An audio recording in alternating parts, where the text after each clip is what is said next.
Mga karenso, nagpapausok ako ng mga mangga ko. Yan.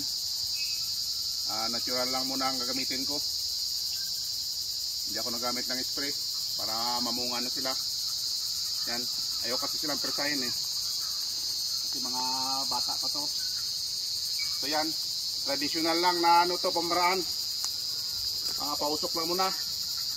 Ito mga nauna ko mga mangga. Tapos ito maliliit pa sila oh. Yan mga karenso. Yan. Hanggang doon yan yung mga tanim ko. Yan mga karenso. Yun. Kung napapansin nyo yan, hanggang doon yan mga 1,000 na puno to. Ito. Yan mga karenso. Yan. Basta 1,000 puno yan mga tanim ko na ano. Mga Gimaras Mingo. Yan. Ito ang pagano ko. Yan, pausok lang muna. Yan, pausukan ko lang muna sila. Yan, para ano.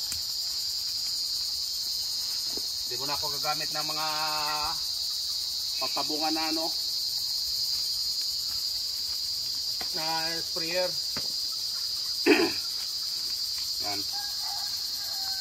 Kasi matagal na namin ginagawa rin ito. Ang pagpapabunga namin ay pamagitan lang ng usok. Yan. Yan mga karenso. Kasi ito pwede na to kasi ang mangga daw. Pag yung wala nang ano, talbot, medyo magulang na yung dahon. Yan, pwede na daw yan ano.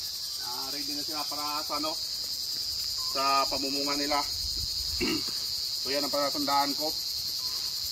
Yan. Ito lang ginagamit ko mga ano, pampausok. Yung mga ano ng niyog. Biniak na ano. Yan.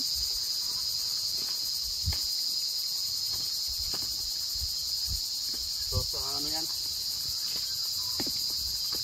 gagawin ko tuwing hapon. Yan. Ito mga bata pa to yung ditong banda. Serya na to. Yan. Ito mga nauna kong puno.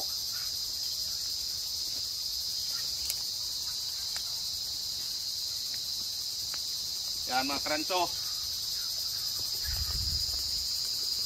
Abangan natin. Ipapakita ko sa inyo kung magano na sila pag namulaklak na sila. Namulaklak tapos pag namunga na. So yan mga karenso, yan lang muna.